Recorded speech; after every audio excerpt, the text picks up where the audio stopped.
Russell स्वाइपर एक ऐसा सांप जिसे दुनिया के top snake experts among the list of deadliest snake रखते हैं। वाइपर फैमिली का ये वो सांप है जो सिर्फ भारत में 25 से 30 हज़ार जाने हर वर्ष लेता है।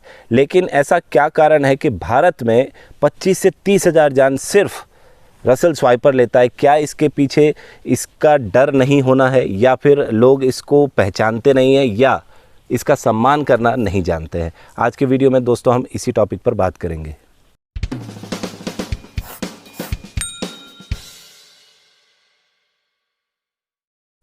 तो दोस्तों ये रसल स्वाइपर जुवेनाइल कुछ देर पहले हमने जैविक कैफ़े से रेस्क्यू किया था।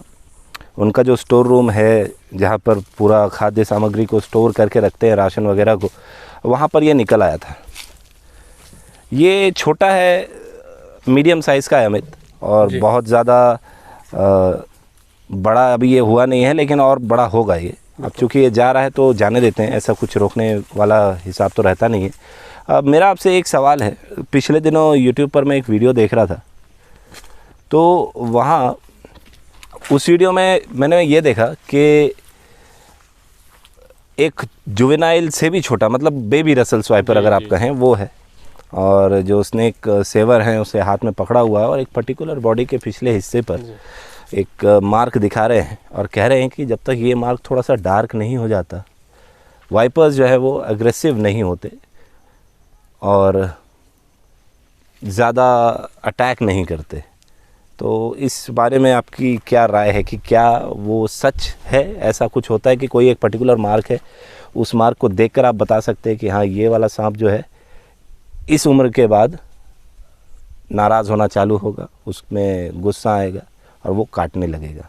अच्छा, साइंटिफिक बातों की, अगर यहाँ पे साइंटिफिक बातों को ध्यान में रख के अगर इसका जवाब दिया जाए तो विज्ञान यही कहता है कि जो छोटे उम्र के जीव होते हैं वो अपनी रक्षा में कई बार उनका अपने ऊपर कंट्रोल नहीं रहता है और वो ज़रूरत से ज़्यादा अटैक कर देते हैं। ये हम इंसानों में भी देख सकते हैं। जो हमारे टीनेजर्स होते हैं वो एडल्ट के मुकाबले ज़्यादा एग्रेसिव होते हैं बाय नेचर। तो यही चीज़ आपको सांपों में भी देखने को मिलती है। प्लस वाइपर्स में जो हिंज मैकेनिज़्म होता है इनके फैंग्स का, तो ये सभी लोग जानते हैं कि उनका अपने फैंग्स पे इतना ज़्यादा बेटर कंट्रोल होता नहीं है। यही कारण है कि उनका ड्राई बाइट भी ऑलमोस्ट नामुमकिन है। अगर इनके फैंग्स पे थोड़ा सा भी प्रेशर पड़ता है तो वेनम वहाँ से निकलता ही निकलता है।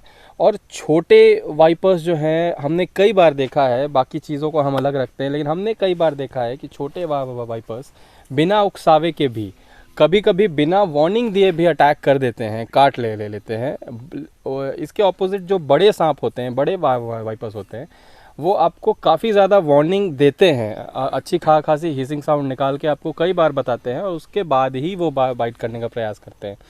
लेकिन छोटे सांप ऐसा बिल्कुल नहीं है कि छोटे सांप आवाज़ नहीं निकाल सकते या कम अटैकिंग होते हैं। वो बिल्कुल अटैक कर सकते हैं, कोई भी सांप अटैक कर सकता है।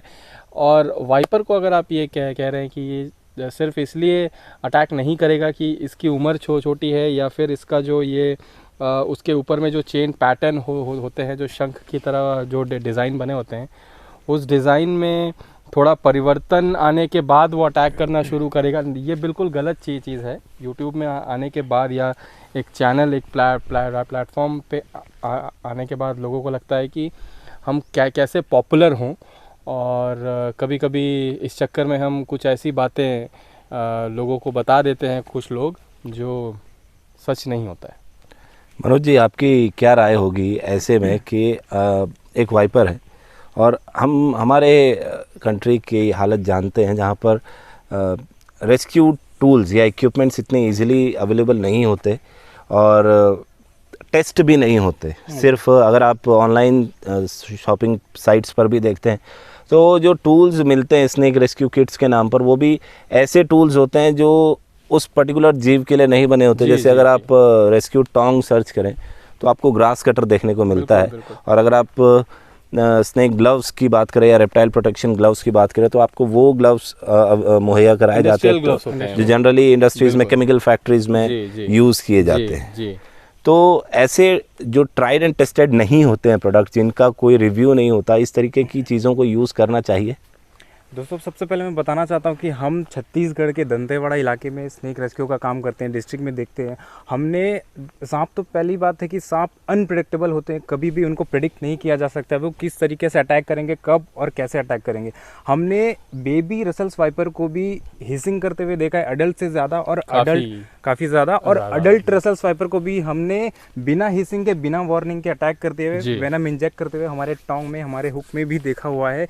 तो इस बेसिस पे उन्हें जज करना कि ये वाइपर इस साइज़ का है, या इसके पैटर्न में इस तरीके से बदलाव आने के बाद ही वो एग्रेसिव होगा, या अडल्ट हो चुका है तो ज़्यादा से ज़्यादा एग्रेसिव होगा या कम एग्रेसिव होगा, उस बेसिस पे उन्हें जज करना सरासर गलत है, बेवकूफ़ी मैं कहूँगा इसे। और ये सबसे बड़ी बेवकूफ़ी ये होगी कि आप दूसरे को बताएं जो नहीं जानता इस बारे में, या फिर अभी अभी वो स्नेक रेस्क्यू की फील्ड में आया है, इस बेसिस पे उन्हें गलत इन्फॉर्मेशन प्रोवाइड करना कि सांप का पैटर्न ये है तो एग्रेसिवनेस उसका ज़्यादा होगा या कम होगा। और बात रही कि इक्विपमेंट की या ग्लव्स की, आपने शायद कई वीडियोस में ऐसे देखा होगा कि स्नेक रेस्क्यूअर जो हमारे इंडिया में, वो ग्लव्स पहन के, पर्टिकुलर टाइप का ग्लव्स, मैं तो नहीं जानता कि वो किस तरीके से का ग्लव्स वो बोल कर लेते हैं या फिर ऑर्डर करते हैं खुद के लिए, लेकिन वो ग्लव्स आप जनरली ऐसे चीज़ों में देखेंगे जो आपके रोज़मर्रा के जीवन में काम आते होंगे किसी के पास। अगर आप वेल्डिंग के शॉप में चले जाएंगे तो कोई वेल्डिंग कर रहा होगा उस ग्लव्स को पहन के, सेम कोई ओवन से जो गर्म चीज़ें निकालते हैं उसमें यूज़ आते हैं, ऐसे ऐसे ग्लव्स रहते हैं। लेकिन आपको कैसे पता कि वो जो ग्लव्स है या कोई भी इक्विपमेंट है वो पेनिट्रेशन को बचा देगा? जो वाइपर्स के जो बड़े बड़े फैंग्स होते हैं वो पेनिट्रेट कैसे नहीं, क्या आपने कभी टेस्ट किया है, या कभी आपने ऐसे देखा है कि वो उस ग्लव्स पे कोई वाइपर वाइट कर रहा है और उसके अंदर चाहे हाथ ना हो, कोई सा भी अगर डमी अगर लगा देते, मोल्डिंग अगर बात की जाए तो उस पर पेनिट्रेट नहीं कर पा रहे हैं, तो बिना जाने परखे खुद भी वो यूज़ करना सरासर बेवकूफ़ी होगा, और दूसरे को इन्फॉर्मेशन प्रोवाइड करना भी सरासर गलत है, बेवकूफ़ी है। और अगर ग्लव्स की आवश्यकता पड़ती भी है दोस्तों, तो प्रॉपर रेप्टाइलियन बैग्स और ग्लव्स आते हैं जिनका आपको यूज़ करना चाहिए। कहने का हमारा मतलब ये है कि ग्लव्स हैं, करिए, लेकिन वो ग्लव्स यूज़ करिए जो प्रॉपर रेप्टाइल रेस्क्यू के लिए बने हुए। आप वो ग्लव्स यूज़ नहीं करिए जो इस काम के लिए नहीं बने। यही आज के वीडियो का दोस्तों सार था कि आपको प्रॉपर टूल्स यूज़ करने चाहिए। और एक और बात तो कहकर मैं कंक्लूड करूंगा वीडियो को कि सेफ्टी इक्विपमेंट्स आपको कॉन्फिडेंस देते हैं, आपको उसे ओवर कॉन्फिडेंस में बिल्कुल नहीं बदलना है। 27 दिसंबर 2020 के आसपास हमने एक वीडियो अपलोड किया था जहां पर हमने यही बात बताई थी कि सेफ्टी इक्विपमेंट्स आपको कॉन्फिडेंस देते हैं, आपको उसे ओवर कॉन्फिडेंस में नहीं बदलना है। ये वैसा ही है कि आप हेलमेट पहनकर बाइक राइडिंग करिए, लेकिन आप तूफानी रफ्तार से बाइक राइडिंग नहीं करिए। और तब करिए बाइक राइडिंग जब आपने बाइक चलाना सीख लिया है। ये भी बहुत इंपॉर्टेंट चीज़ है। कई लोग कहते हैं कि हम सेफ्टी इक्विपमेंट का यूज़ करके क्या सांप पकड़ सकते हैं।